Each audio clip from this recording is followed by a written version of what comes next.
And I'm on mute. What's up? June 24th, Hoops and Henny podcast. Getting set up right now.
All right.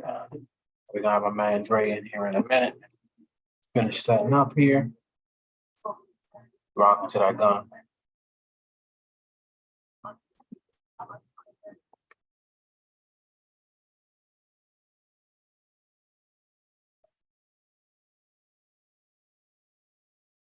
It's gonna be a quick podcast tonight.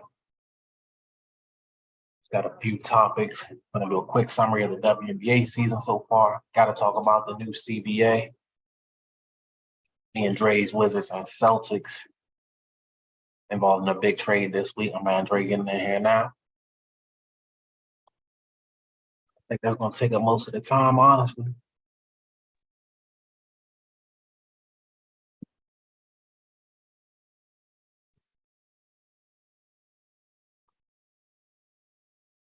Wait a second.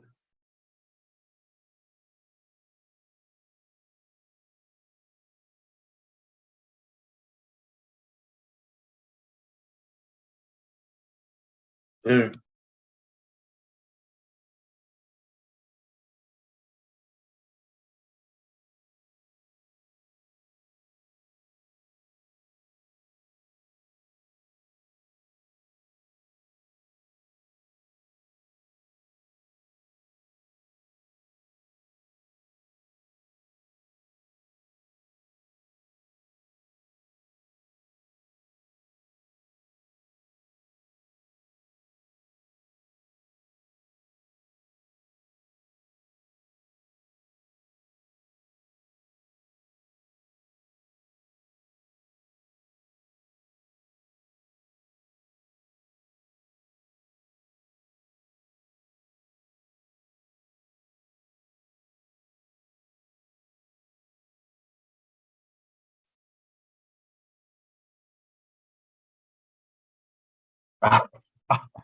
All right.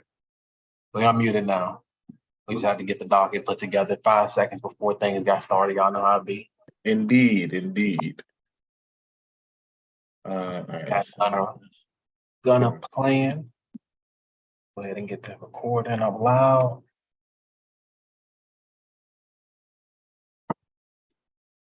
And let me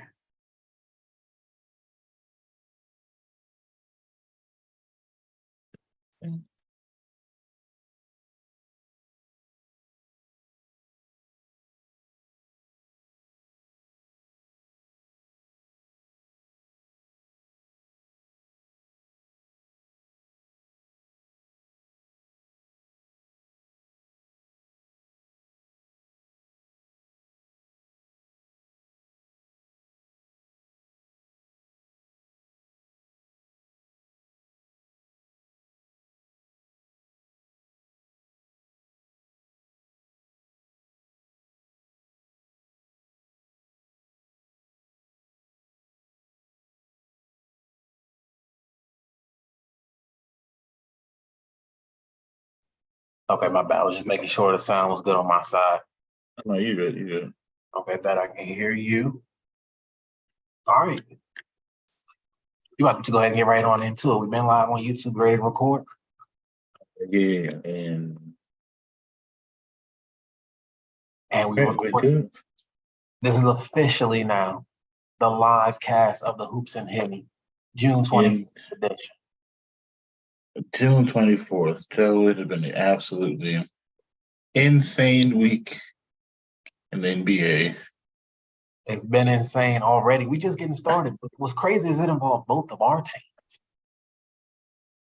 Like, you can't write this stuff. Literally the rest. So if in case you haven't been following, Joe and I are both. Well, first off, Yeah. First off, how are you right. today? How are you, brother? I'm alive. Can't complain. All is good. Got a birthday coming up in You coming up in did, a yes, couple of weeks, y'all. sir. Your boy getting old. 27. Yes, sir. I can assure you, don't feel no different. You just realize you're that much closer to 30. Uh, And that's all that. that's the only thing. And I gotta say, I'm excited for 30 now. Now that I'm getting a little bit closer. Yeah, it's not as scary as it was when we was turning 20s. Like, Yeah, definitely 30. That was a big number. Like, oh, that's a lot of numbers now. so it's Still like that's talking a to my grandmother, all the time. No, she's in her 90s. That's a big number. man. I'm still doing good. Shout out, grandma. Gotcha. That was a beautiful party. But how about yourself? Like, how are you? How's this week been treating you? I want to complain, but it don't do nothing. So I want to complain, but it just it don't. And the what's my boy Dr.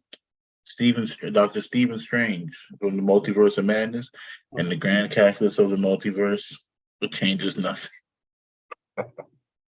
So yeah. For overall, for all that happened this week, I'm doing great. Doing great. We here with it, y'all. We here with it. See, still coming through. Like I said, we got a lot to talk about.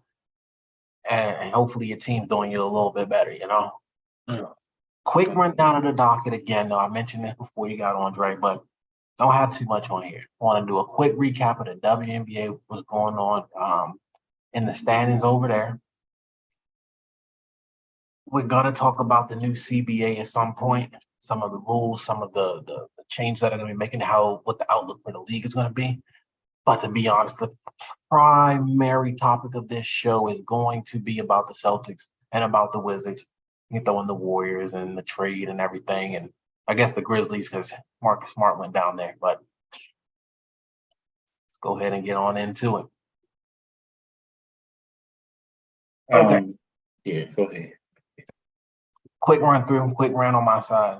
We're going to switch it up real quick here. But just wanted to give a quick shout out to the Washington Mystics. Was in there for Father's Day this past Sunday, June 18th. Big dubs. Man, we put it on Chicago. I'm not going to lie to y'all. It was looking like a handful for them girls. Then we played them later in the week on Thursday, went to Chicago, did it to them again in front of their folks, just to make sure that they knew that there was no doubt who the better team was. It was a 1 week to the same team and stuff. WNBA season, I'm just going to do a quick highlight of the standings. Remember, this is the year of the super team. You have the super team over in Las Vegas, super team in New York. The Liberty are 8-3. The Mystics are right behind, technically at 8-4, but we did beat the Liberty to start out the year. Yeah, We lost half of our game to. The Connecticut Sun are in first place at 11-3, but one of their top players, Brianna Jones, just went out for, I believe, the rest of the season. Connecticut also lost their best player to the Liberty last year, so it's kind of crazy. They lost pieces and still somehow got better. So shout out to women's basketball in Connecticut. The rest of the Eastern Conference is irrelevant. There's only one team in the Western Conference above 500. Ew, there is. I'm looking at it now. The Las Vegas Aces, who only have one loss, and it was to the Connecticut Sun. They are 11-1. And Connecticut Sun money line for the rest of the season? I don't know. But remember, they just lost one of their top players. Oh, I'm just saying, if we put money on anything, don't sleep on the Mystics, y'all. We already No. It's Mystics first for sure. Because we'll beat up New York again if we got to. Anyway, Yes. the season is coming. You know, I think it is gaining some steam here. It's going to be, I think, coming down to these top 4 teams. Most likely, the Aces are coming out of the West, and I'm excited to see how this year is going to shape up. And then going into the off season, and we'll have some of our ladies coming from college, like Angel Reese's, your Flaw J. Johnson coming into the next draft, and I really think there'll be a lot of excitement there. So For sure. She definitely still got some steam from this past year's tournament. There we go, tourney. That's the word I was looking for. yes, so thank y'all. Okay, gotta pivot quickly, Dre. Celtics, Wizards. Where do we even want to start here? I guess we should just recap what the trade was. Let's start with. Okay, first off, if there was ever such a thing called the Matrix or the system, it's broken. Because we watched Chris Paul go head to head with Steph Curry for years, and now Chris Paul is Steph Curry's backup. Mm. What is that? Things to get into. Do we want to start there? We can start there because it actually directly affects your team. So we can go to your team, yeah. Because Because, well, first of all, the question is, do you even think that Chris Paul is going to actually play a game for the Warriors? Are they going to try to move him again? I don't know that they can. You came off of Jordan. What's Jordan Poole? Almost always say Jordan Peele. Almost say Jordan Peele every time. It's a fine line. I swear, depending on the day. But I think you have to keep him. He's been moved like 3 times now, and without Jordan, like I just don't know what they were thinking. Okay, so it sounds like you don't like the trade. Well, I get it. I'll put it this way: the only person who benefited for real for me in this is Jordan Poole. I disagree. I think everybody kind of benefits here. Okay, how do the Warriors benefit? I know, like, okay, I'm being a little obtuse, of course, because clearly you get the salary off, you get that attitude off your team. You no longer have a quote unquote cancer, I guess, maybe. But you're replacing a potential 20-point per game scorer with Chris Paul. And Steph is still mostly ball dominant. It helps Clay. Maybe some of the younger guys or the second unit, you can get a but you just got to get rid of your best young guy. Okay, so this is the thing: is I think the Warriors don't think that Jordan Poole is as good as they thought he was when they gave him that contract. One, I think the Warriors mostly benefit. The addition is the subtraction. Whatever happens, Oh my God! We've quoted Nick Wright and Skip Bayless the most on this podcast, and I'm concerned now. Oh my goodness! Addition by subtraction. It's true. The chemistry was messed up all year after Draymond Green knocked Jordan Poole out. Did you forget about that? I didn't forget about it. Threw a haymaker at him. Jordan Poole, of course, the attitude, they just weren't getting along. The chemistry was just off. So I think the best thing is what they realized, okay, Jordan Poole, while he's good, he's not about to be, it's more important that we keep Draymond, who just opted out. So they're going to have to restructure his contract. And you just got to try to make the money work. To a lesser degree, I think that having Chris Paul probably coming off of the bench, really getting the best out of those younger guys in the second unit could help, benefit them on the court. But I will say, Chris Paul had an interview in which he was asked, about the trade, and he said he was excited. And man, it could not have been any more unbelievable. So I really hope they're planning on moving him and not having him play, because that is the official end of the dynasty if he has to actually step on that court. Yeah, no, well, the dynasty was over when Kevin Durant left. Well, they won another ring after that. I know. Yeah, it took Jordan Poole playing some of the best what's to come, but They did win one more. Yes, they did. In terms of the Warriors, I'm glad they kept Draymond. It's the argument that how many people do you need to replace? Like, how many people do all of what Draymond does well enough to replace him? And getting like, oh, this guy can shoot, and this guy can rebound, and this guy can pass. Well, he can do two of those three things better. So while offensively, sometimes he's a scoring negation because he'll get offensive rebounds, create opportunities, etc., be a playmaker. But I'm glad they kept Draymond, or that he's still there. I just need them to find some offense somewhere for that second unit for real. I guess they still have hope in Jonathan Kuminga. Moses Moody, I feel like I'm forgetting the second young player name. It was really a young core they were excited about at one point, and I don't really know what's happening there. They were so excited about James Wiseman, they sent him to die in Detroit, and the only reason he got real time, I think, is because what's my boy's name, Jalen Duren, because he got injured. And I think that's the only reason he even saw time. Moses Moody, there's one other. I'm drawing a blank right now, but that's the point. That's why they kept Draymond. Speaking of, or like to quote unquote transition from instead of the Warriors, go ahead. Sorry. Well, before we transition, I just wanted to play a quick clip of how excited Chris Paul is to join the Warriors. I haven't seen it. I haven't heard it. Oh, he looks over it. It hasn't even started. You can't even fake it. Okay. Chris, what is your reaction to being traded to Golden State today? I'm excited. I done got that question I don't know how many times already, so I'm really excited. You You couldn't even keep the smile for like 0.2 of a second. That looked exactly like when he was in LA and with the Clippers, and he just like that was the epitome of that. That was the same thing, just slightly different circumstances. He couldn't fake that at all. At all. Y'all, they cannot have him go out on that court. That is, again, they've been rivals for so long. It's just not gonna. And you know what would be disrespectful to him if he gets on that court, but they give him number 0? No way. The disrespect. Don't get me wrong, I love Chris Paul, but that was one of the meanest things I've seen in it. It was funny. It's like CP0. It's like, oh. If he wears number 0, he might actually not play there.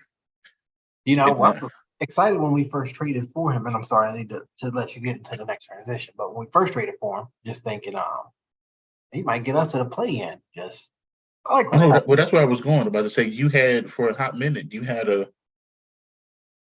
it was Chris Paul, Porzingis, Corey Kispert, Johnny Davis, Brad, like that was about to be as you said, a play-in, and then I think the Brad deal was, but Kuzma had not opted out at that point, though. Kuzma opted out? Kuzma did opt out. Joe, stop it. We got to talk about him as well. Okay, so we're transitioning because I had a joke in the group chat that Joe was looking at DC was about to host the Washington Wizards. It's about to be the most light-skinned backcourt of all time. But now Kuzma might leave. Kuzma's gone. Yeah, Kuzma's definitely gone. I think the early reports are possibly Phoenix, possibly LA. Kind of surprising me. To the Clippers? The Lakers. Going back to LA after they traded him is insane. It is insane.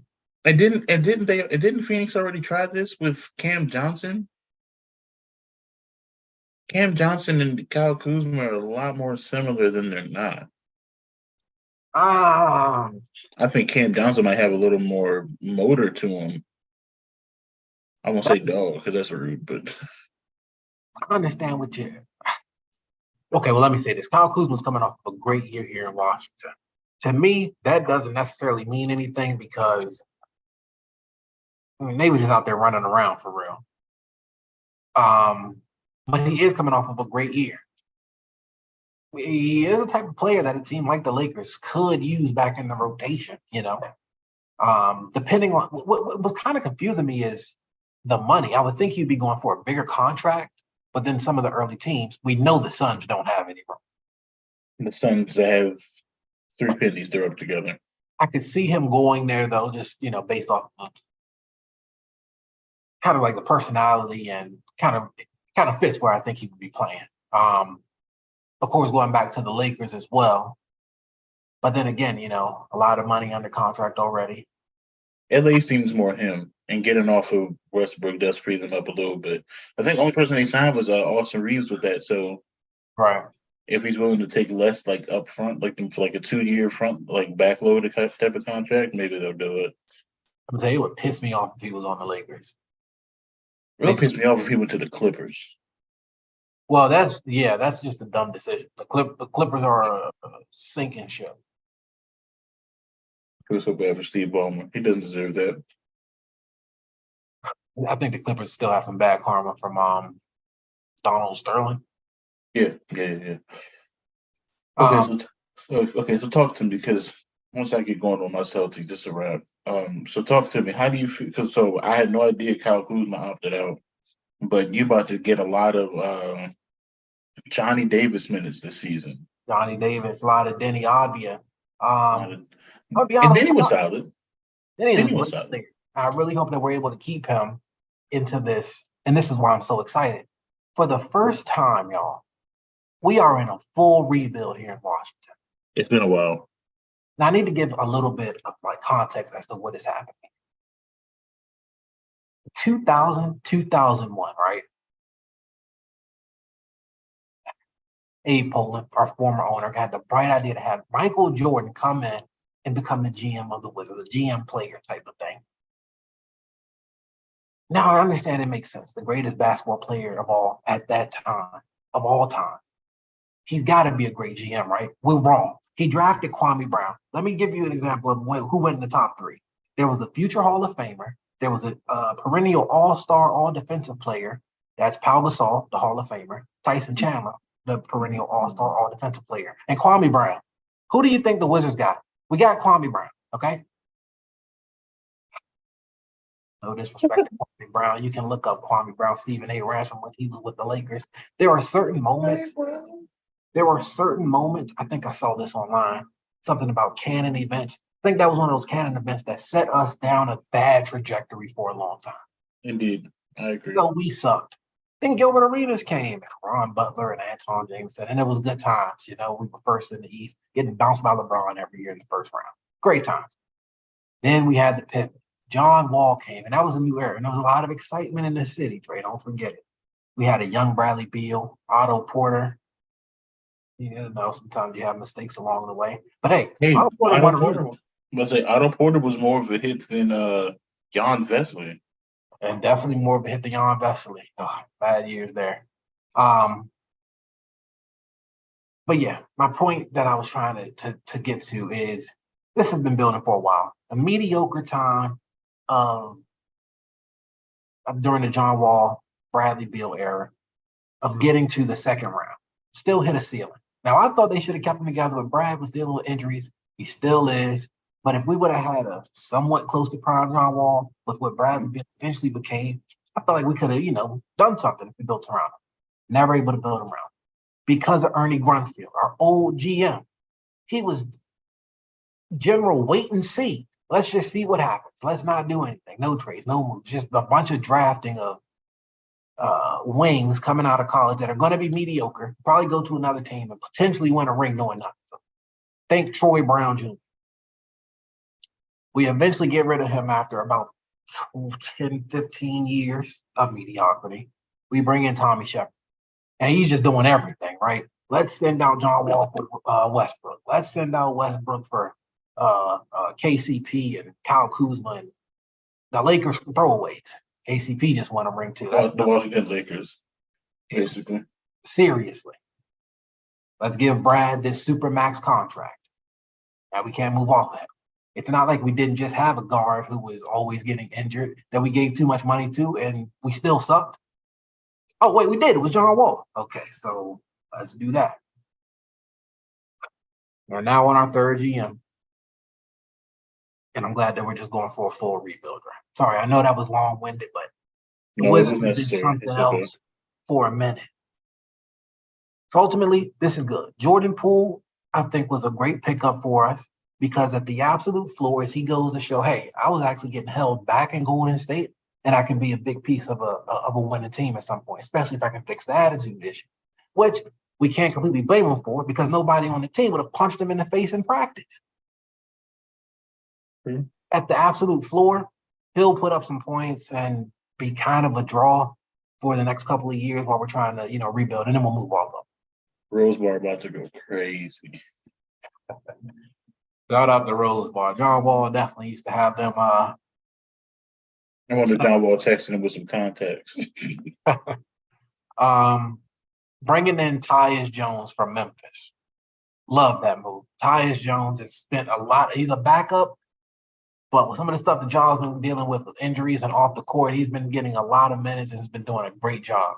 I think he's a great piece. I'm, again, thinking towards the future here of just like core pieces, rotational guys, good players, solid players off of the bench. And we're still going to have to do some work to get a star, but it'll come down the line, Moving off of Kristaps Porzingis, a good player. He put up numbers. He had a great year here as well. But again, we weren't really doing anything. I think he could potentially be a good asset in Boston, but I'll let you speak on that in a little bit. But no attachment. Again, if we're able to get back some assets, terrific. Bradley Beal. It's hard. It's hard. Dre, you might feel a little bit similar.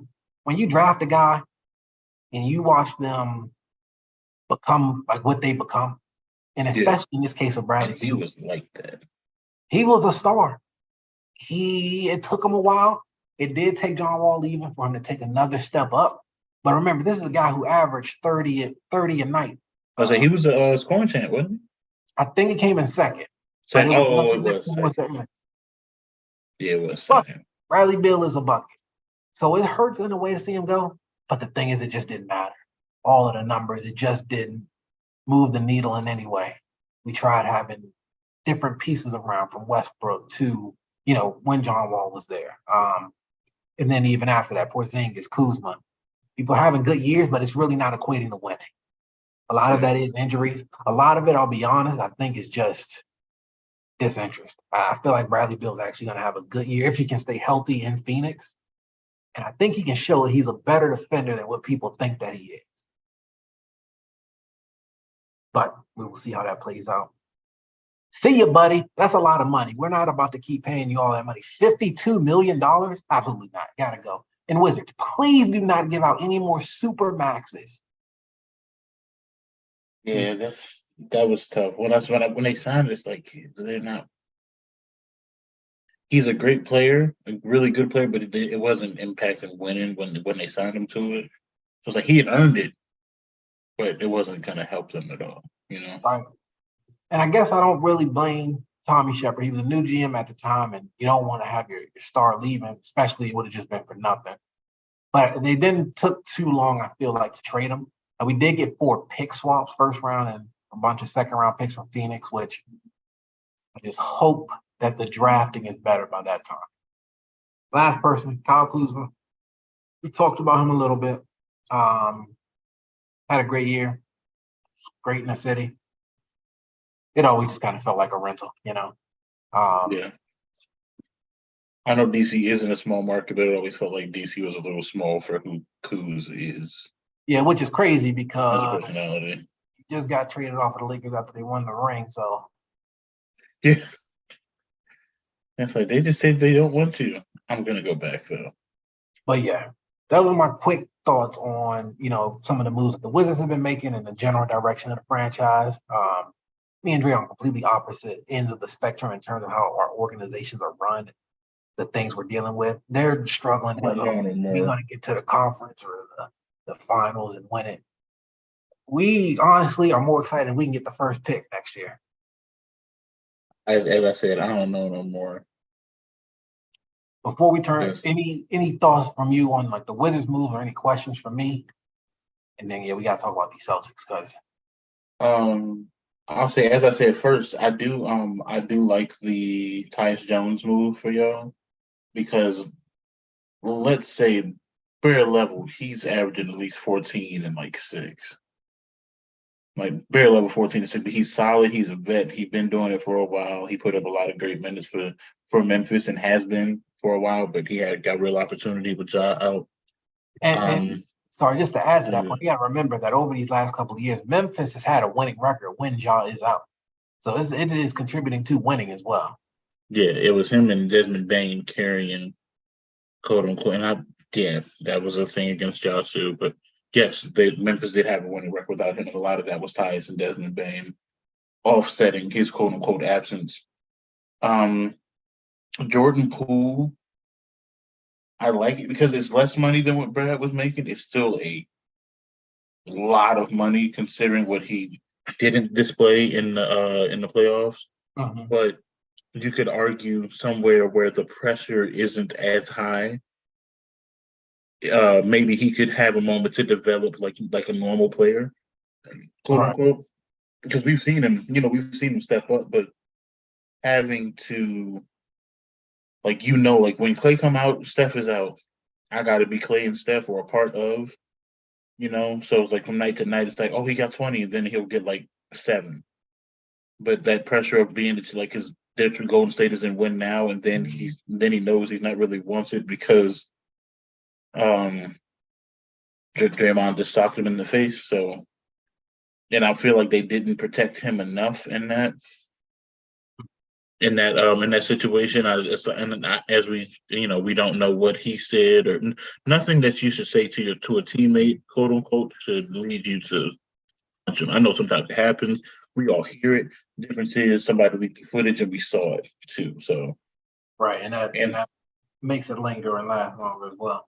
yeah, and then it was the history of we know Draymond to be slightly off kilter. So it's like between all of those things, context matters, and it was like, yeah, that was pretty bad. So I think he gets a chance to start fresh, not as much pressure. So he might actually, I think he might actually,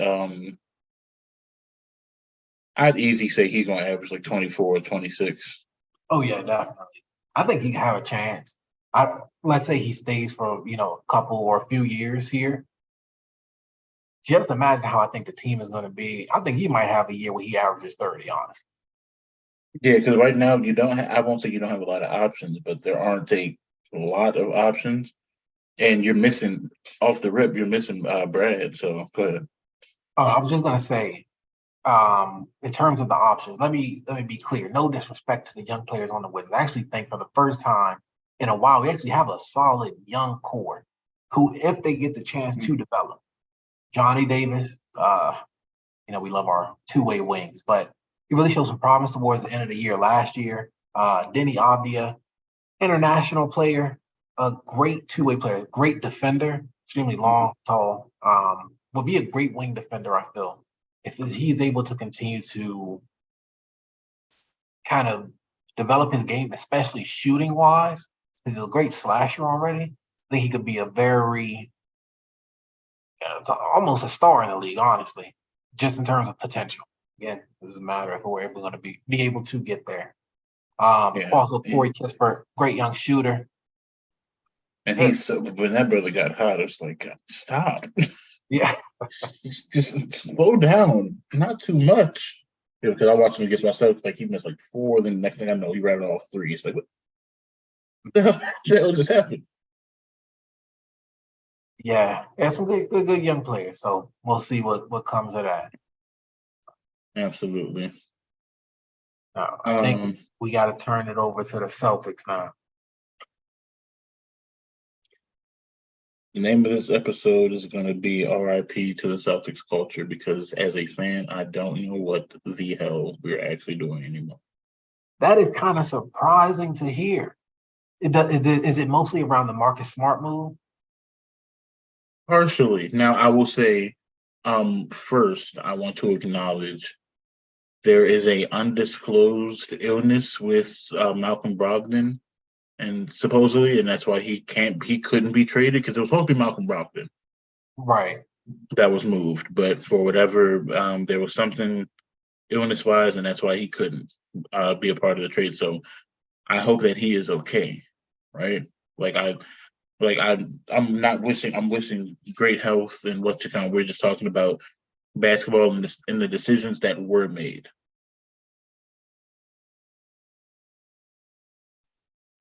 He moved the wrong person. Mm. We moved the wrong person. When I heard we might be getting Porzingis, initially it was with the caveat of Malcolm Brogdon being gone. I think I put in the group chat. I loved it. Now, of course, I still want us to get off of a certain contract, but Porzingis is a decent rim protector. He is a much better shooter a much better average shooter as a big man. So he legitimately does stretch the floor because that's just a part of his game.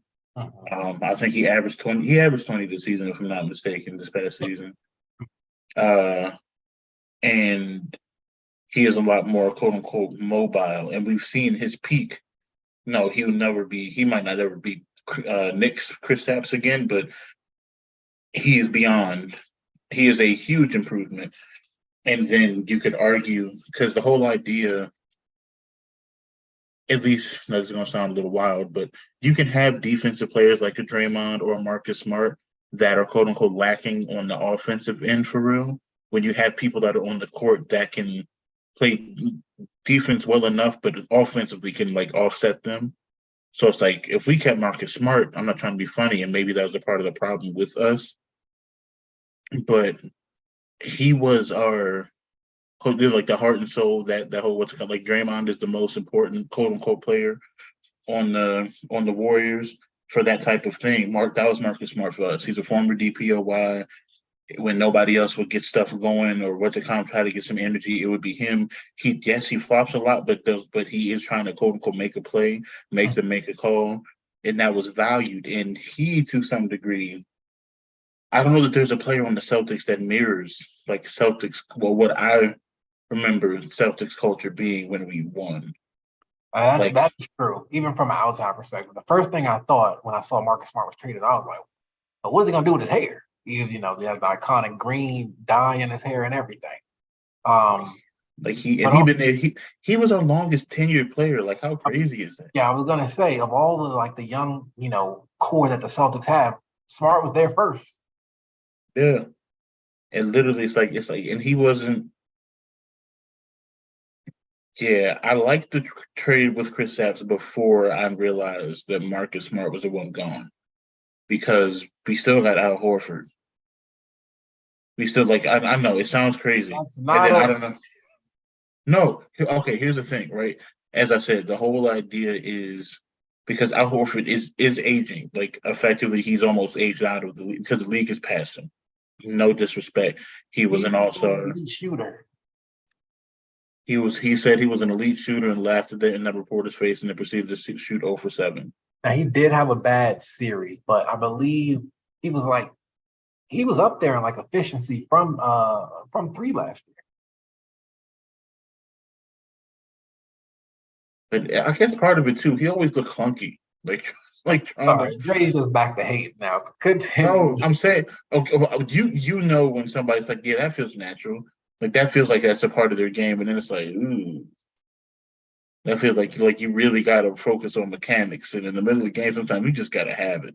But yeah, sorry, he shot just to round up 45% from 3 last year. That's crazy.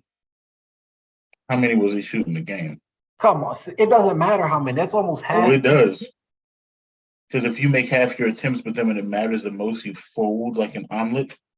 Okay, well, we're gonna talk about Jason Tatum now. Because who's the starter? We can talk about Jason Tatum. That's my point. Well, okay. Well, let me just throw in a few things here for the Marcus Smart thing. From the Celtics perspective, I get it. You got to change something up, and I mean, you have 2 All NBA players, so I guess technically, you trade the least. The coach. You can't. Okay, let's change the coach for the 4th time in 4 years, and then what? get anybody else. Get somebody that's more defensive minded. Joe Mazzulla made no adjustments. He was a rookie head coach, and this is their first offseason in which he's really able to start building out the team how he wants. Clearly, they want to shoot a lot of threes. That's why I think the pickup of Porzingis was a good acquisition. But here's the wild part, Joe, because he said clearly we shoot a lot of threes, right? Our head coach, when asked in a post-game presser where we shot absolute dog water from three, was asked, "Hey, are you guys do you guys live and die by the three?" Oh no, I don't think so. Who? What does he mean he doesn't think so? What do you mean? What do you mean? You shot over 43 pointers in a game, Goodness. shot 30-some%, like 32%, like on the low end as a community. Y'all, when the Celtics were having bad 3-point shooting nights in the playoffs, it was hard to They watch were horrible because they shooting just kept nights. jacking them up and they just kept clanking. And it's just like somebody just drive. You don't even have to make it. Just throwing it up there.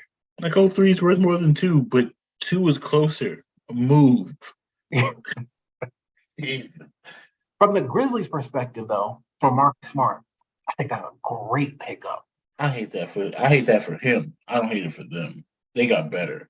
I hate that for Marcus Smart. I feel like it's rough because you got moved, but I feel like once he's like settles in a little bit, He got a chance to be Tony Allen on that damn team. This is my early prediction right here. I don't even know if it's a hot take.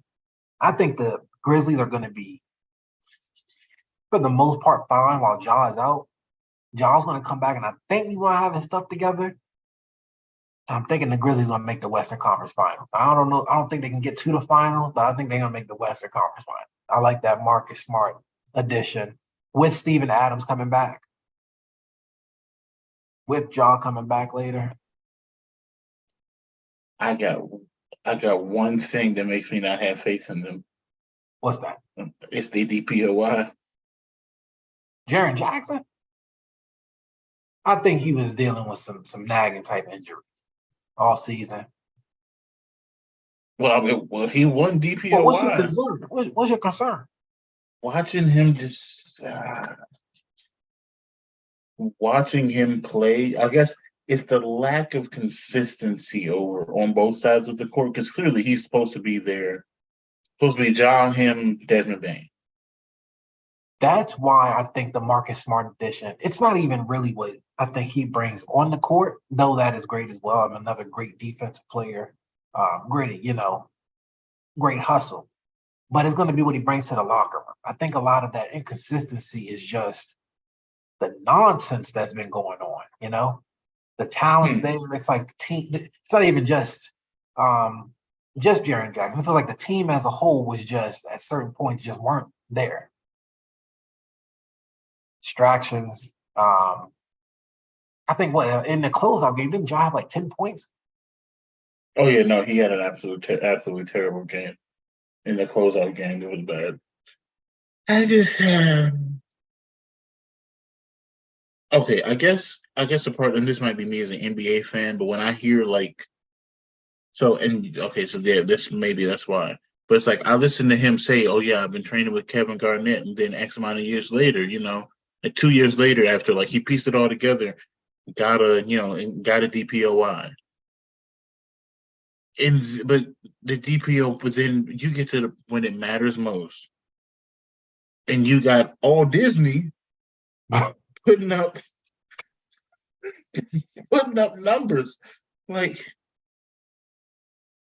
and I talk about no response.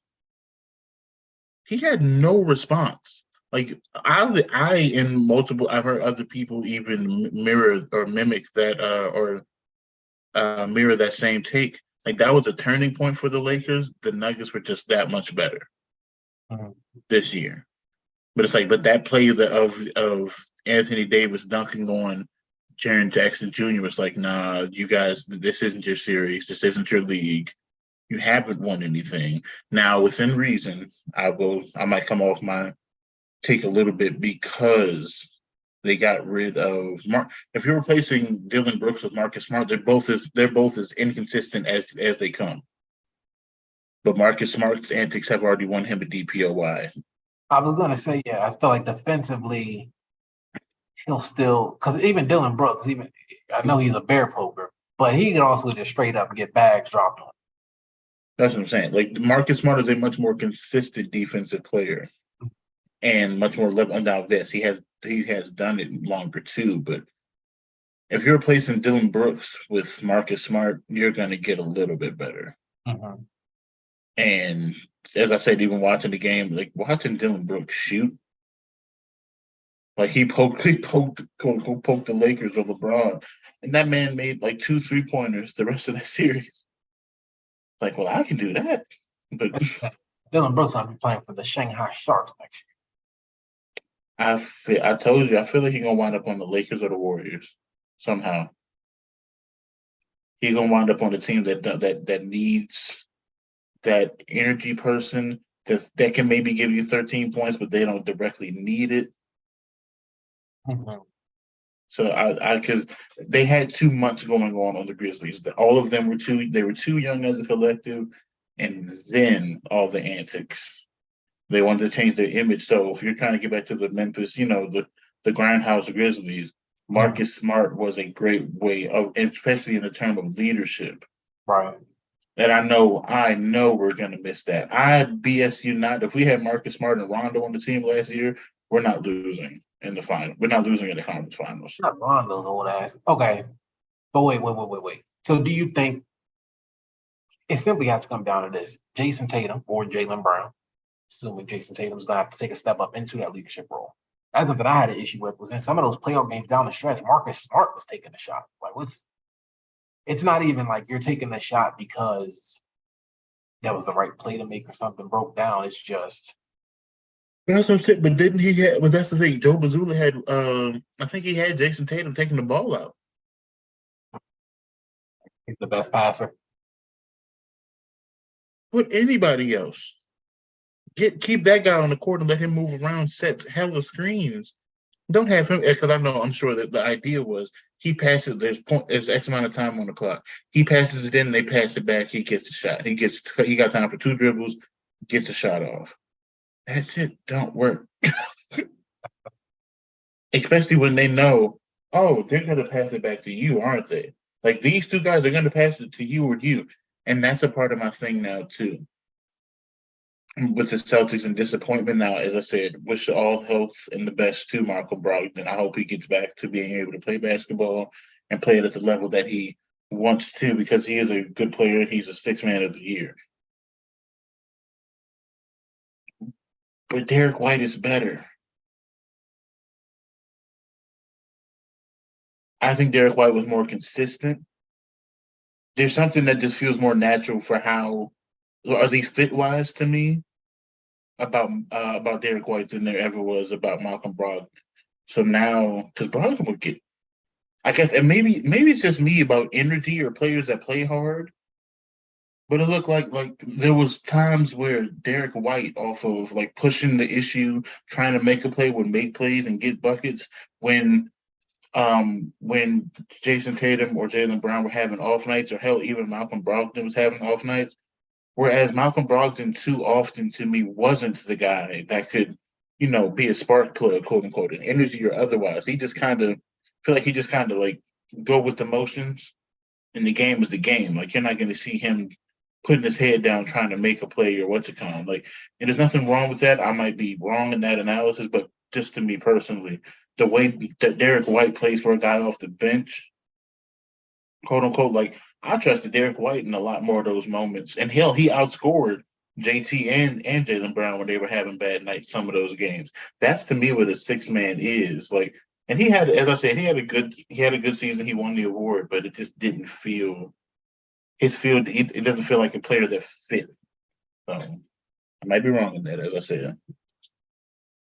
And okay, so that's like kind of interesting. I get from a bit more of an outside perspective. I get what you're saying. It's more of like a style of play, and he isn't like that spark plug off the bench player, but it's more so just a strong level of consistency. I mean, again, he averaged, let's see, like 15 points this year with 4 rebounds and 4 assists. 4-4. Yeah. And again, six man of the year. So definitely had, a great year in terms of the role that he played. Do you think then, with now Smart gone, Derek White moving into that starting role, or Malcolm Brogdon moving into that starting role is more of like a? I think Brogdon is more of a natural point guard. Okay. So it'll probably be Brogdon. Okay, and then White moving into that like 6-man spark plug. Yeah. Because the interesting thing is, I feel like when I think about the Celtics players, I think of Marcus Smart having more of that playing hard. And I don't mean that like Jaylen Brown and Jason Tatum don't play hard, but it seems very like, technical. Very. Yeah. It's not a lot of just straight, like, think of Zion, straight up bully ball, straight up just certain hustle plays. Now, very good, of course, and maybe Brogdon will fit better with them. I think watching Marcus Smart was like watching Manu Ginobili. Manu Ginobili, I believe, was the much more superior offensive talent. Mm-hmm. Not to say that Marcus Smart can't score, because clearly he can, but like he would really frustrate you in some moments because of like he would do something quote unquote boneheaded or like why would you do that? But he's consistent. He always gives you effort, and then when stuff works, it works great. And they were able to be consistent enough to make good to great careers out of it. Manu in San Antonio, respectively, and then Marcus Smart in Boston. So it's like, but it just don't. At least my part of my problem with the Celtics right now is like it doesn't feel like there's a fit. Like there's like, what's the plan? So it sounds like it sounds like, or it seems to me so far what the plan is all right, we have our 2 All-NBA players, Brown and Tatum, and we're going to just keep building around them. Got to play around with the pieces a little bit. Got to work with our coach because he is, coming off of his first season.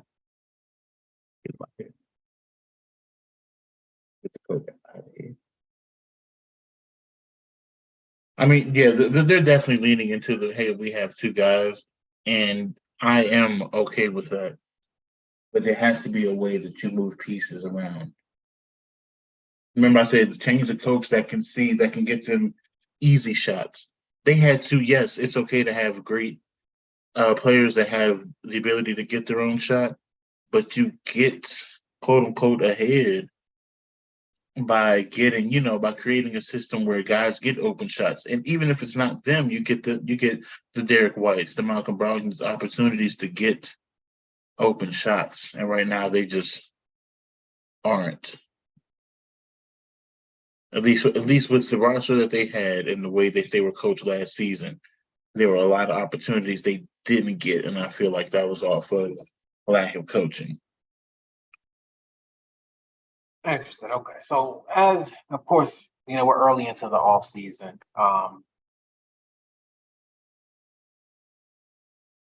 What is your projection for the Celtics if they think of this as a team pretty much that we have as constructed? I don't think we'll see anything else too crazy. Like, they're saying they're moving off of Jason Tatum or something. So. Yeah, probably not that. My heart says we'll get to the conference finals.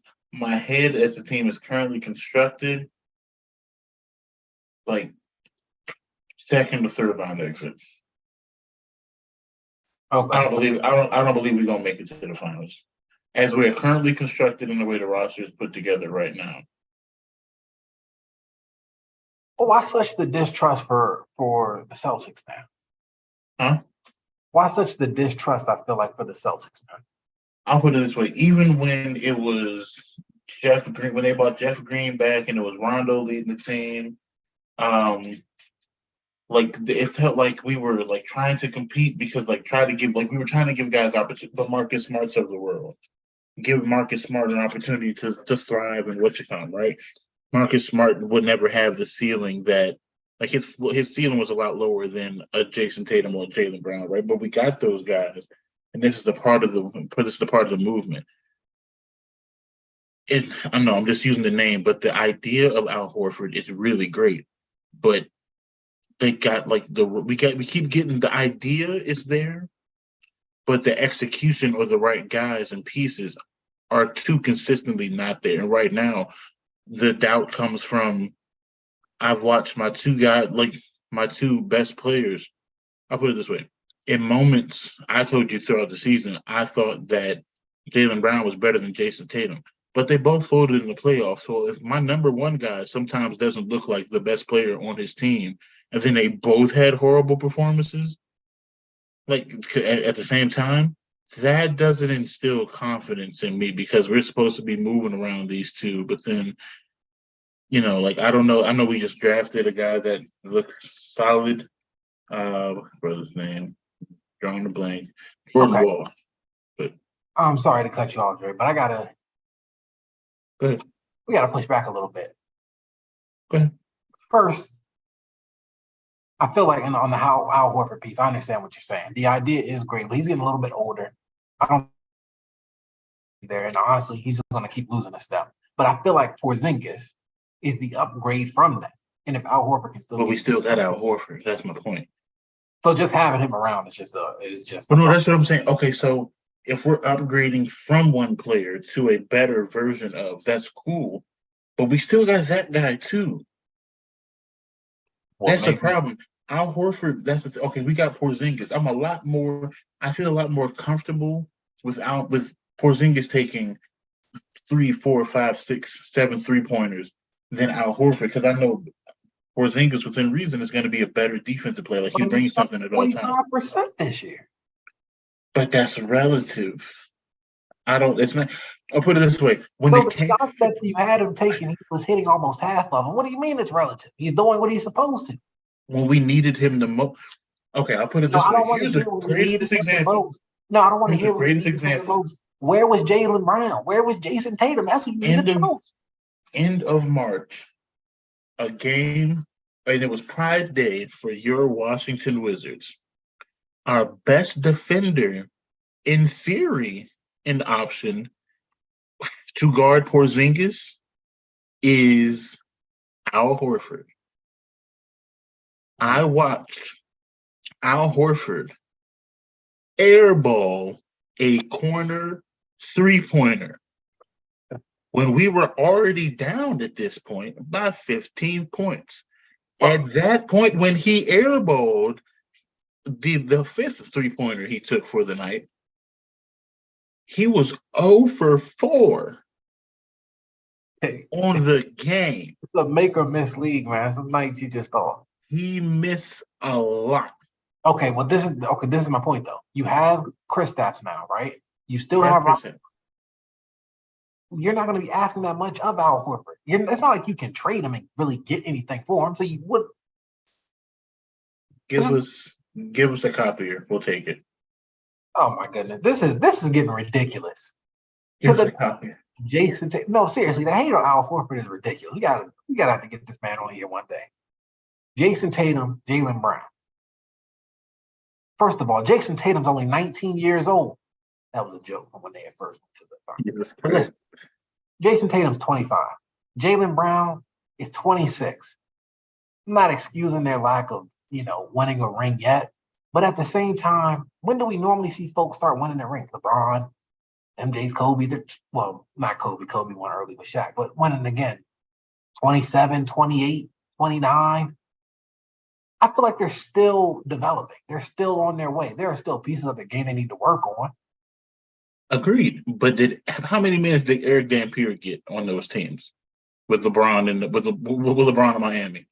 Eric Dampier wasn't or Rashard Lewis. Okay. Well, what is the point that you're trying to make here? They were old. They were older players. Garbage minutes, go crazy, buddy. Rashard Lewis knows he's not shooting 7 3-pointers in the playoffs or in March. That's why they're moving off from from Al Horford then. But they're not moving off of him. He's still in the team. Who do you think they're going to have him out there shooting 7 threes a game? That's never the plan, but he pulls them shits anyway. I, as a fan, am watching Derek White bust his ass on a back cut and be open for like, hey, screw me for the Al Horford. Okay, can we get on the same page here? Because it sounds like you're saying is all the Celtics' problem right now are because of Al Horford. And if he simply wasn't on the team, then they would win the finals and they would probably sweep everybody. No, I told you. Marcus Smart being gone, we will miss his leadership, right?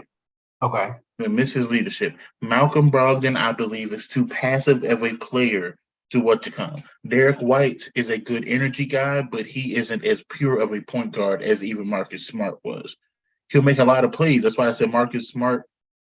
Marcus Smart was probably kind of like watching like Ginobili, just not as quote unquote talented. And Derek White is probably kind of watching like a taller, better offensively talented Pat Bev. Great energy, sometimes inconsistent, but consistent enough. But clearly, Derek White is a better offensive talent than like a Pat Bev.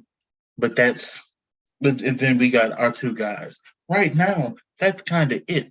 We've got this dude on the team who's averaging 20 plus minutes with a quote unquote huge role that we have his replacement, but he's still there.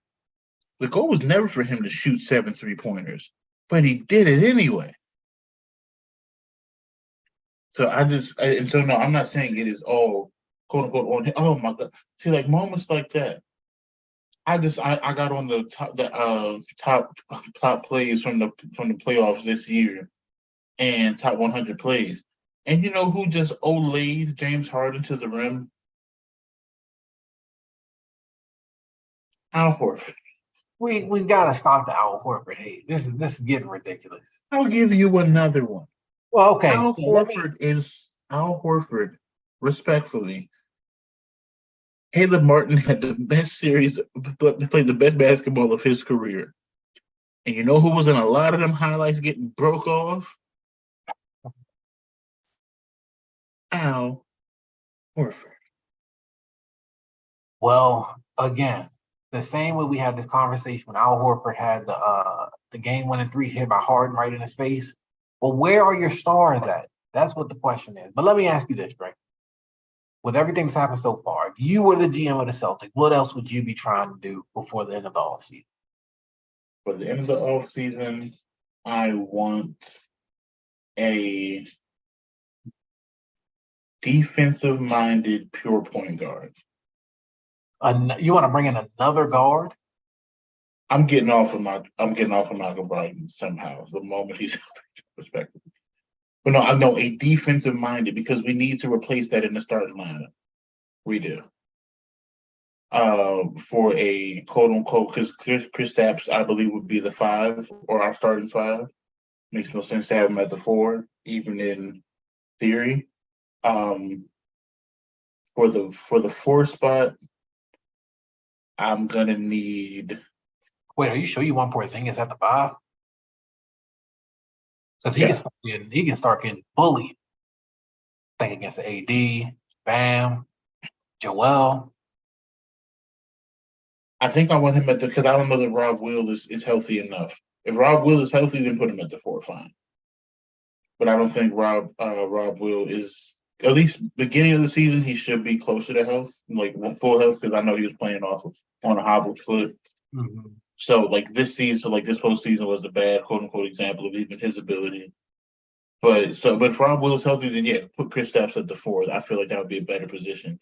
But I want somebody that is, I guess kind of like I don't want Pat Bev, but a Pat Bev type. And maybe hell Pat Bev. You're gonna piss Russell Westbrook off. Well, even in that Pat Bev, it might not. I know. I might piss Westbrook off, but I want somebody that knows they are not the first scoring option. They're not the second, the third, the fourth, but they're going to do their job damn regardless. Be the nuisance. Be the nuisance, but be the the deep, like the defensive, like the little gnat that's always trying to make a play, that's active, that doesn't care if they touch the ball 15 times or no shots. Like, because I mean, for all intent and purposes, he and Marcus Smart are damn near the same type of shooter. But we need to replace that. We just do. I need us to, huh? That's a hard replacement to make. I don't know how much, and I know it sounds crazy. I don't know how much Al is making, but we need to get off of that contract, and we can sign vets. We can sign 2 to 3 vets. Sign 2 to 3 vets so you have that leadership, but they know they're not touching the court. Okay. Because that's what I'm saying. I think, okay, a part of my thing, and I said this, but I think I expressed it the last time a little better, but in theory, Al is great, but he can't keep up with what we need him, quote unquote, to anymore, right? But he's also taking up 12, 13, $15 million a season right now. So if we come up, and I might be a little off on that number, but we need to, because like I think that's honestly weird. As you said, the Sun just got rid of somebody, and then they're still doing just as good. I think last year it's like talent wise, oh yeah, we're great. When this person, you shouldn't be planning your team based off of straight up when somebody doesn't have a great performance, this guy can pick it up. I don't think that's good team planning personally. It's a nice option to have, but that shouldn't be, hey, if Jaylen Brown has a bad night, Eric White and Malcolm Brogdon can piece those points together, you know? Mm-hmm. Or if Jason Taylor has a bad night, these two guys can do. Like you start getting redundancies, and the more redundancies you have, sometimes the roles aren't defined. We need to define roles this offseason. We need to define roles. We need to get on certain spots a little bit younger. And I know it is. That's my thing with Al. He is a good player. He's an NBA player. He's a former All-Star. But we're relying too much on, quote unquote, the idea of what he was. It's just like giving Kyrie a supermax right now. You wouldn't want to do it because we're still riding off of his shot against He's a great offensive talent, but he was never a leader. Mm-hmm. He was not, and he's just a great offensive talent. He can give you 24, 25 points, but don't expect him to be the guy that's sitting in the chair on the fourth quarter, game on the line. Like it's just the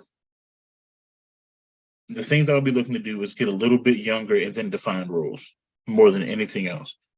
I feel like we had so much this season, and it's not a bad thing, but the way that Derek White plays is and Marcus Smart played to offset how passive in moments Jason Tatum and Jaylen Brown can be. That was really good. But then it was like, oh, who's our third best player? Well, Malcolm Brogdon won the Sixth Man of the Year, but he's kind of the same stylistically that Jaylen and Jason are. But he's not as good as they are. You know what I'm saying? Mm-hmm. So like you need those energy guys that know. Put it this way. Perfect example. What's homie's name in LA? William Gabriel. Mm-hmm. Right? He knew he wasn't going to stand in the corner shooting no threes. He wasn't getting no mid-range shots off. When he come in the game, track meet. LeBron will find you if you get open for a lob or whatever, or a dunk. But like track meet, you are running up and down this court. You're trying to get in the play to change the shot, rebound the ball, and give it up. He had a defined role. He knew he wasn't doing nothing more. So hold on. We don't have that. So disrespectful, because I know what you're doing again. You're sitting here basically saying that Al Horford is the equivalent of winning Gabriel for the Lakers. And winning Gabriel is the equivalent of DJ Mbenga for the early 2010s Lakers. No, but that's what I'm saying. We don't have winning game. I was giving example of a player who knows his role and plays it despite getting the ball or not, because that's his role. That's how he's gonna make his money. That's his quote unquote bag. We don't have that right now. Their role right now. right now, Malcolm Brogdon didn't play his role. As six, Jalen and Jason did. In the playoffs, he played worse than Jalen and Jason did. I think that was a lot of that came down to coaching, though, right? Who you wanted to move off of, and it seemed like everybody in the playoffs started to play worse. I mean, maybe, but he played worse. Jalen and Jason still had like moments, quote unquote. Mhm. That brother was getting cooked offensively and laying eggs. He's getting cooked defensively and laying eggs offensively. Do you think that has anything to do with this undisclosed illness, injury, health thing? I'm not sure. So, within fairness, That would just be interesting to know because I actually hadn't heard about I know that the trade had went off for health. I was just thinking maybe some injury, but you were telling me it was the illness, and yeah, it said an undisclosed. At least the last thing I saw was a quote unquote undisclosed illness. I'm really hoping the best for that situation. And Indeed. yeah, I wonder if, well, yeah, just hoping the best. I don't want to speculate on that too much. But yeah, I mean, but that's the thing too. If it's kind of like the Shannon Sharp account, if you get out there, I Right. understand. But if you out there, You're saying you can play. You're saying you can go. You can contribute to this right, one. you Yeah. contribute to win that. That's how I feel about respectfully did not happen. If you're a star or a superstar and you're injured, you need to make a real assessment of I can help us get there, or I cannot. And if you cannot, I You said personally don't think just go out there and take up space and not be you. Because taking up space, you'll never get a Caleb Martin. You never get a Caleb Martin moment. Right. Right. You know who else didn't play their role? Who I was supremely disappointed in this season? Grant Williams. I was actually surprised that he, didn't have a better postseason because just the year before, he was going crazy. Like, that's what I'm saying. Like, he literally one of those games that got us too. And I remember I told you when this postseason started, we went 2 7-game series. We were one play away, 2 series in a row from not making it to the finals. So that didn't instill any confidence in me as a fan. Think that it is just the you have to have consistency at coaching. I know in theory it's just you have good coaches, and I feel like y'all are a little spoiled. You go from Brad Stevens to Ime Udoka, but now it's just with so much changes and everything, there still has to be a chemistry there, even amongst the coaching staff, 2 players. Indeed, I agree. And I will say, that's what I'm saying, like moments like, God, I'll just watch Al Horford get taken back door by Duncan Robinson. What are you watching, an Al Horford low lights clip? No, it's literally just the top 100 plays from the NBA playoffs. But every time I see somebody getting cooked on the Celtics, more often than not, I mean, Duncan Robinson to the rim with a reverse layup on the inside hand, like it's crazy. But I like Brad Stevens even brought up that he and Marcus basically like they shared a moment after he had gotten traded, and that how much like he'll miss him. Brad Stevens was probably I think the transition from him to Ime had the potential to be the Mark Jackson to Steve Kerr for us. Within that whole situation, and the fact that Boston handled it very publicly the way that they did, ruined any chance of bringing him back. And now we got to just kind of work with what we got. That's the thing. Like, I don't even know what Mazzulla's role on the team was before, because he was just an assistant coach. He wasn't an offensive, like NFL. He wasn't an offensive-minded coach or a defensive-minded coach. And if he did have a quote-unquote special team, one of those two, he displayed none of them in his calls or decision-making as a whole this season. He didn't show a penchant for being able to make any rotations like season-long, at least to me personally. Like clearly, Tom Thibodeau, you got energy. You play defense, you'll stay on my court. We'll figure out the offense. So Tibbs is a defensive minded. What's my boy's name? Mike Malone is basically post-centric with the Nuggets. He's mostly post-centric, but it's a hybrid between post-centric and then pace and space. Mhm. Or post-centric, because you got to run your offense through Jokic, but they got a whole bunch of shooters and guys that cut and what's it called. So it's like a balanced post-centric first type of offense. I don't know what our coaching, like quote unquote specialty or first thing is, you know. So I think that's a part, but that's a part of. So the coaching is definitely a part of it. I think that's a good point, actually, and I think it actually has to come down to it's going to take a little bit of time and hopefully not too long for Mazzulla to find that identity, to have that. It seems like it's going to be 3-point shooting at this rate, so hopefully they're able to build a good 3-point shooting team. But hey, you never know what might that you never know what might happen. But that does make me a little bit nervous because you do move out a player like Marcus Smart. I'm assuming the idea is to bring in a better 3-point shooter, but I hope they don't lose that identity of, just turning their back on defense at all. And let's just go all for basically the Suns. Let's put be up the absolute worst 140 move a night possible. And give up 135. That's why I said we need somebody that is a starter caliber. Like, I don't want to hear, the Celtics went and signed, D'Angelo Russell. Absolutely not. We don't need another scoring option. We need somebody we need a Pat Bev. We need a guy that is, or hell, even Alex Caruso. I would love seeing AC in Boston. It won't happen. At least I don't believe so. Or even hell, somehow if he ever plays basketball again, Alonzo. Because Lonzo is an okay shooter, and he got to the point where now I'll put it this way. Which feels better to you as a basketball player, like for your team? Would you want Lonzo shooting 45% like he was at one point in the league, like over the last season or two before he got injured, or Al Horford? Given what their impacts are on the court. No, I'm just saying it's a number. So it's a number. That's a number without context, but Lonzo definitely. Okay. Because with Lonzo, you're getting playmaking, and I mean like actual playmaking, not run down the court. I mean, I was hoping to catch the ball. Whoa, I'm about to travel. Throw the ball into the corner.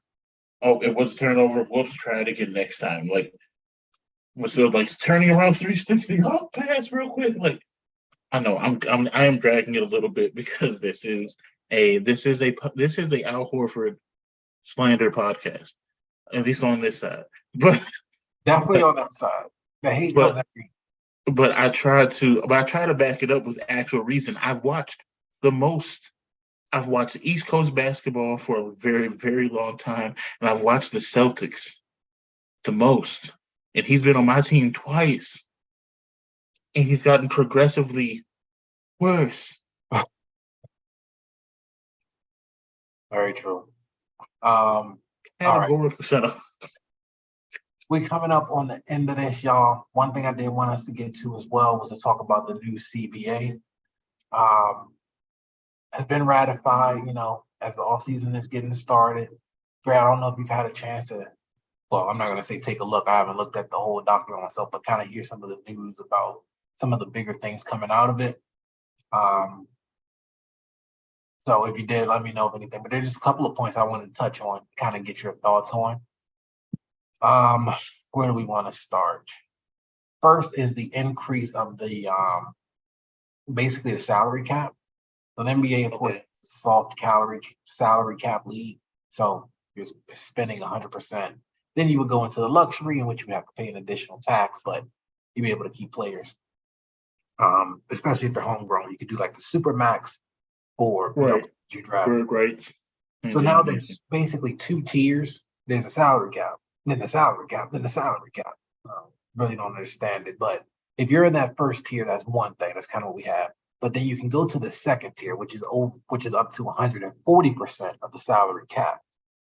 The only thing is that if you stay in that second apron or second tier, you start to lose other benefits essentially. So if you're over the cap, normally you would still have something each year like the mid-level exception. So you could bring in a veteran for more than just the minimum. Mm-hmm. You lose that if you're in there twice in like 4 years. You also lose the ability to trade first-round picks. You also lose the ability to, I have a note here on it. Oh, if you are doing a trade, the numbers have to match to the penny now.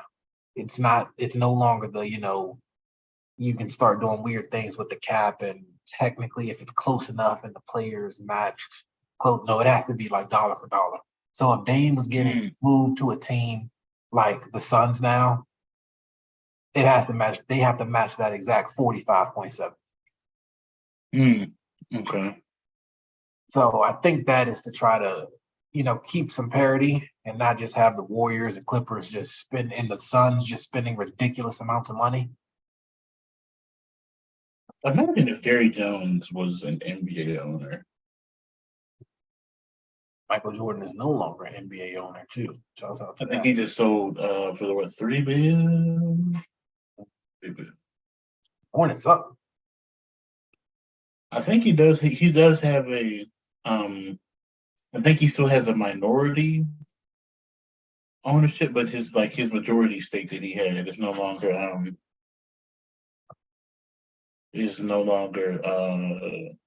because I mean it makes sense. Apparently, clearly the team hasn't done that great so far, but I think he wanted to take a step back and not have to be a part of so many decisions as he was. At least that's what I heard.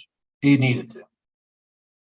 At least that's what I heard. Now, oddly enough, the last decision he made might have been one of his worst. We'll yet to see, but I would have just drafted Scoop over Brandon Miller. But we'll talk about the draft next episode.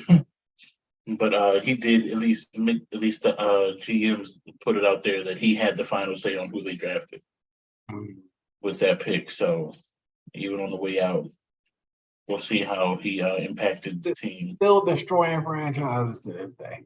Man, Okay, a couple other points for the CBA. First, basically the way that the salary caps are now going to be operating, it really is going to affect the way like the top players. So say a Bradley Beal, if you want to get into a point of I want to force my way out and just ask for a trade, a lot of those options are just now not going to be on the table. Maybe the idea is hopefully to get players to stay put a little bit more, because it can't just be like KD. That trade that happened that sent KD to Phoenix this year wouldn't have been able to happen. where the Suns traded the team. Yeah, exactly. I still think that was a mistake, by the way. I agree with you. And it's not just like Kevin Durant, but it's like, first off, KD has been out here in these Twitter streets responding to YouTubers that I've been watching for years. Of course he has, because that's all he's going to do is be on Twitter and not win any more rings in his career. Oh, man, it's crazy. As we know, players have to be or play in at least 65 games to qualify for the all NBA, all defensive teams, which again affects how much they can get in their contracts. And then lastly, sorry, I lost my note. Well, anyways, that's the main gist of it. A lot of changes coming. Oh, sorry. The last note that I had was players are now allowed or are no longer tested for marijuana. They are allowed to invest in marijuana and sports betting companies. And yes. Thoughts on the CBA?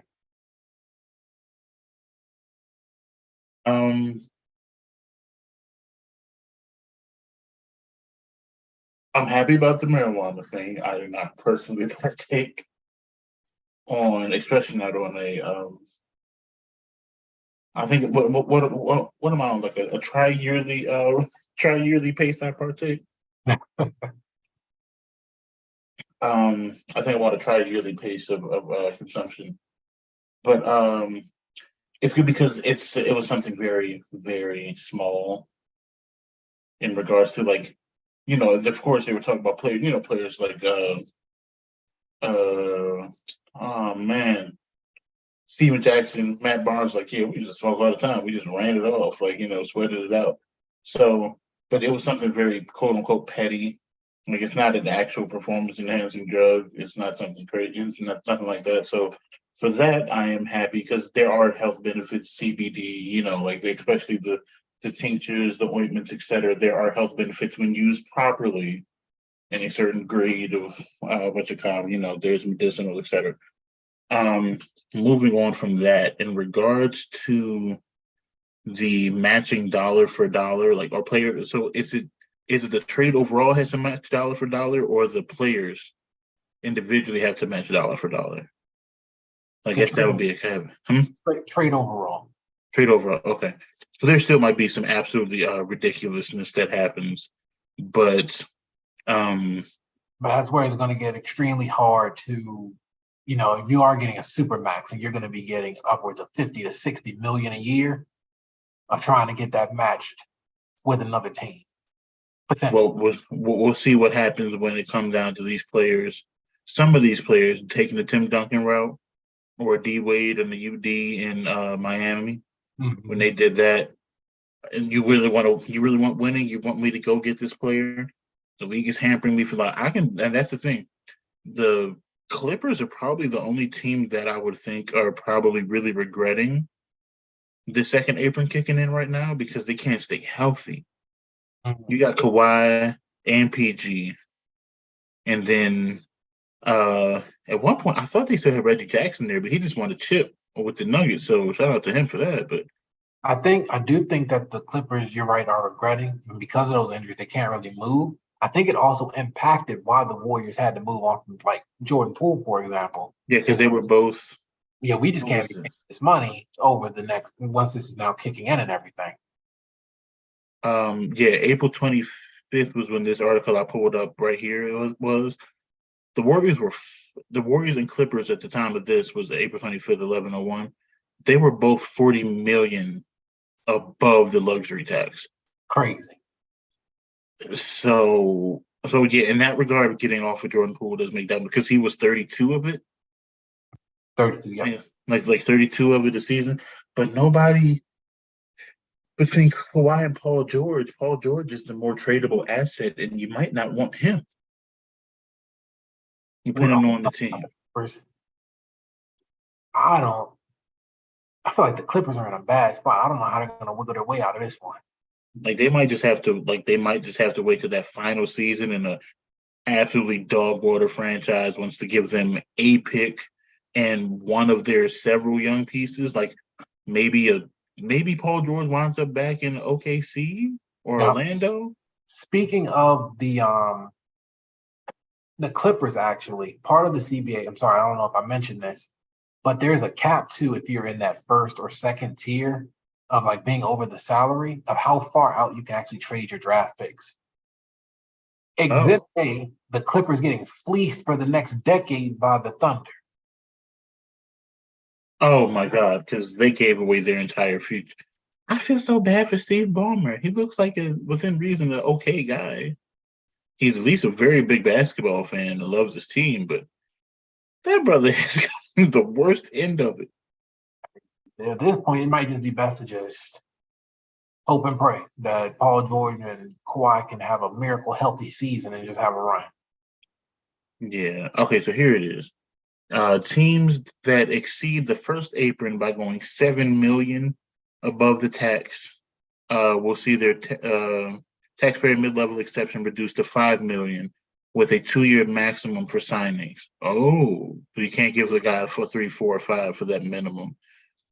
Like teams above the second apron, they will also be unable to take back more salary than they send out in any deal and will be prohibited from signing most players who get bought out.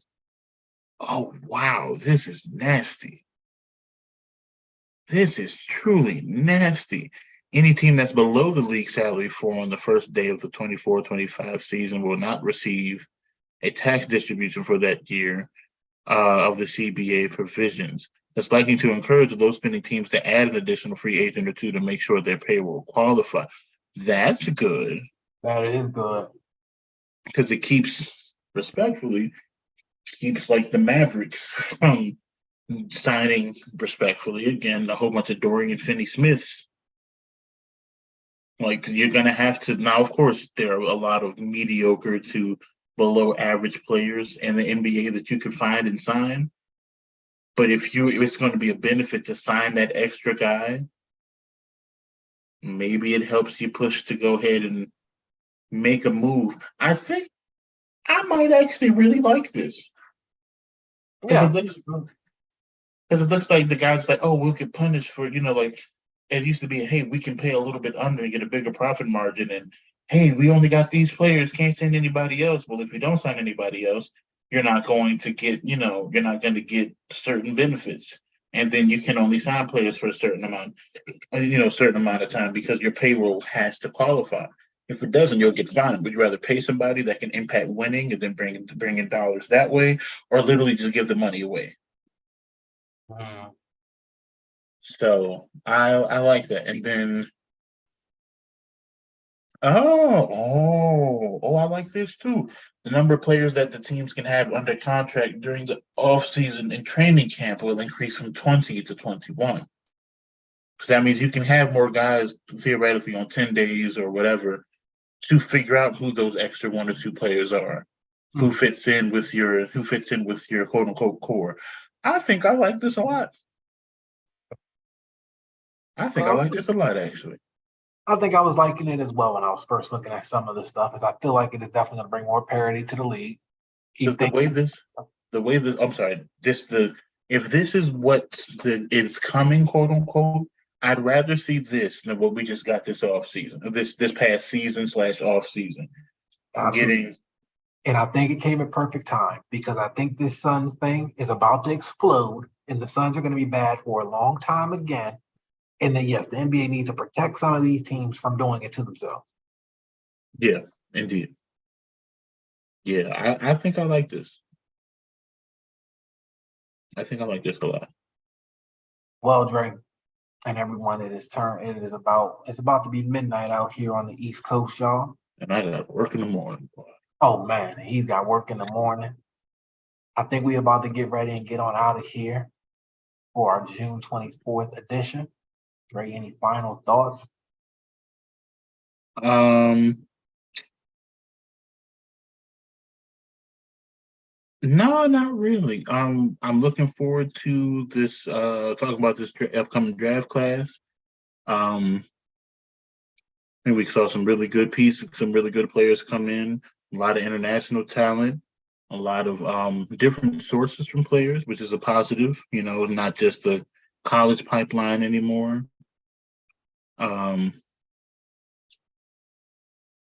I'm excited. I'm excited about what basketball has to offer this next coming season, but nope, nothing else beyond that.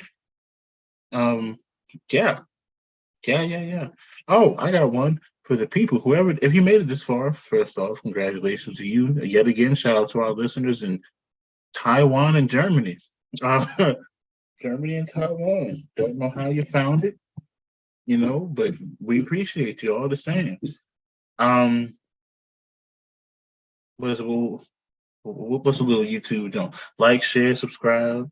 We're gonna get socials in one of these clips one of these days. One of these days. Lord. Speaking of clips here, we got about 40 just sitting there. I did see something else I might run past you later. But anyway, appreciate you guys listening as always. Thank you for allowing us to be in your ears for sometimes a little too long to talk about the game. Yeah, that's it. That's all I got. Appreciate you, Drake. Always a good time. It was good chatting about these things. I'm sure next week we're gonna have some more little bit thoughts on the CBA. Definitely talking about the draft, seeing what else is old and the NBA offseason, WNBA world. Shout out to May Lane of the Washington Mystics, man. She was actually hooping for us. She got called to international duty back in China for the Asian Cup. So shout out to her. Hopefully that goes well. And the final thing I want to say, Wizards, I'm glad we're rebuilding. This year coming up is the first year that I am excited, and I think I'm going to get 2K because the Wizards are going to suck, and I'm about to take over in that joint for my career. You That know, is, I couldn't. I was listening to another podcast. Shout out to the Malley Bros, and it was a good point that they had made. Being Wizards fans, 'cause they from the DMV area as well. Having Brad here for so long and John Wall, it couldn't even be a guard. You know, I had to be a big man to fit within the scheme of things. So now they are prime for me in my career, and that's it. I'm gonna have to go to a shooting guard. I'm locking up MVP. yeah. That and it was always so weird trying to be a big man on the wing because I tried being a guard. You never got any minutes. Yeah. And then oh my yeah. And then when you're passing targets or Kuzma. And for time. Man, but I'm saying like even on last year's 2K, Hall of Fame, Kyle Kuzma on Hall of Fame might as well have been me in the winter. It was bad. So speaking It of was you bad. and me in the winter, at the rate that the Suns are going, we're the only people that are going to be able to afford. So we need to get out there and start getting some shots up so we can go warm up the bench for them. Hey, I'll go out there and foul the hell out of whoever. Absolutely. Give me the veterans minimum. I know I'm not a vet. Give me the veterans minimum. Absolutely. I'm not afraid to get booed out of a building if I got to go in. If they can afford to give me $200 more than my current salary, I'm out there. I'm out there. I'll get in peak shape. You understand me? 100%. All right, y'all. That's going to be it for us. Have a good night. I don't even Have a think good night, up folks. this weekend. So be safe. 3, 2, 1. We are, where my mouse? There it is. We are out. Recording stopped. Let me go ahead and stop the live.